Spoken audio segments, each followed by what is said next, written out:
Non, parce que... Bonjour, messieurs, dames. Merci de m'avoir invitée. Alors, j'ai été très touchée, c'est d'entendre ce point important, que toute personne qui va avec son cœur à la rencontre de son prochain va se rendre compte que finalement, souvent les gens nous disent, en tant qu'aumônier, vous allez vous apporter.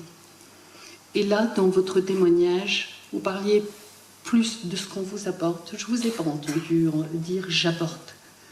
Mais ce que vous pouviez recevoir, ce que vous aviez ressenti, votre regard sur vous-même. Et c'est vrai, quand on aborde cette mission, on ne peut être, si on est sincère, que dans cette démarche-là. À savoir le ressenti de ce que m'apporte l'autre et la grandeur de ce qui est apporté. Ça, c'est vraiment... merci beaucoup, en tout cas, pour ce partage-là. Alors, moi, je me présente. Je suis Samia El Alaoui. Je suis aumônier musulman depuis 2002, ça fait 14 ans. J'interviens depuis près de 14 ans sur plusieurs établissements dans la région du Nord. J'interviens sur la maison d'arrêt de Sequedin, donc je ne sais pas, pour ceux qui ne savent pas, une maison d'arrêt, c'est un lieu où les gens sont en attente de leur condamnation, où ils sont là pour des courtes peines. J'interviens également au CD de Papam, qui est un centre de détention, donc ce serait plutôt des longues peines. J'interviens dans une autre maison d'arrêt de Valenciennes, qui est plutôt un bâtiment très ancien, où la valeur humaine est maintenue, alors que quand les hommes croient qu'en appuyant sur des boutons, ils gèrent la relation, ou ils géreraient la sécurité, ils oublient bien souvent cette valeur humaine qui s'en va. Alors on peut regarder les murs qui sont vieux, mais les gens ils sont plus heureux que dans les bâtiments tout neufs. Bon, je ferme la parenthèse concernant ce point-là.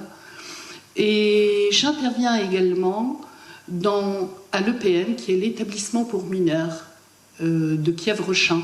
Donc là où il y a des enfants âgés entre 13 et 10, à la veille de leurs 18 ans, ils vont devoir quitter l'établissement. J'interviens également dans l'unité psychiatrique pénitentiaire, l'UHSA. C'est là où des gens faisant des tentatives de suicide ou de dépression, etc., vont venir de la détention de plusieurs établissements et seront accueillis et j'accompagne. Alors, mes interventions se font sur jeudi, vendredi, samedi et dimanche. Voilà un petit peu mes interventions à moi et ce que je fais. Alors, par rapport au film qu'on a vu, j'aimerais rendre hommage à tous les gens qui s'y ont investis.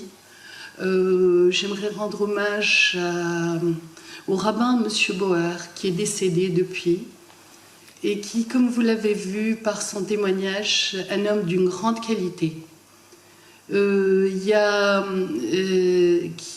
Jacqueline Gosland, qui était donc une des deux réalisatrices de ce film et qui est très très malade, pour qui je prie Dieu qu'il lui accorde la santé. Moi, je pense que vous parler de ma mission serait plus vous écouter dans vos questions. Vous avez vu ce film. Si moi je vous parle de ce que je fais, je risque de parler pendant des heures. Donc je serais ravie d'écouter plutôt vous ce que vous voulez savoir de nos missions. Je crois que Marie-Thérèse a présenté et que je ressens les choses de la même manière dans le ressenti, dans ce que nous ressentons quand nous voulons aller vers l'autre. Aller vers l'autre, pour moi, nous sommes des porteurs de parfum. Aller parler de Dieu, c'est comme ramener un parfum dans la vie d'un individu. Je prie Dieu bien souvent. Il m'est arrivé souvent, en m'arrêtant sur le parking, de me dire « Tu ramènes du parfum, est-ce que tu sens bon? Qui es-tu, toi? Pour vouloir parler de ce qui est beau, l'es-tu? » Je me rappelle que je ne le suis pas. Et alors, à ce moment-là, je me dis qu'en rentrant, en ramenant ce parfum, j'ose espérer que je serai parfumée en même temps que la personne. Il arrive que la personne soit parfumée avant moi, et que moi je ne suis pas encore arrivée. Lorsque je partage avec les autres ces belles valeurs, quand on parle de la notion de courage, la notion du pardon, bien souvent ces mots sont placés là. Ils sont là, mais ils ne sont pas là. C'est pour ça que je n'arrive pas à être réellement heureuse à ce moment-là. C'est pour ça que j'ai mes moments de peine et de chagrin, d'erreur, de lâcheté, et tout ce qui peut être mauvais, qui peut m'accompagner. Et le jour où toutes ces idées que j'ai définies comme étant belles, qui sont là et là, dans ma mâchoire, descendront là, ce jour-là, je pourrai me sentir plus en paix. Alors, quand je vais à l'EPM le dimanche, je remercie souvent les enfants qui m'ont ramené, qui m'ont fait asseoir et avec qui on a parlé de très belles choses. Et je lui dis, comme il y a le dimanche dernier, je disais à Amine, Barakallahu fik Amine, que Dieu te récompense Amine, de m'avoir permis de venir. Parce que s'il n'y avait pas sa demande, je n'aurais pas pris peut-être ce temps-là. Peut-être moi qui suis maman de cet enfant, j'aurais plié mon linge pendant des heures. Mais je suis venue. J'ai fait 90 km pour venir voir Amine.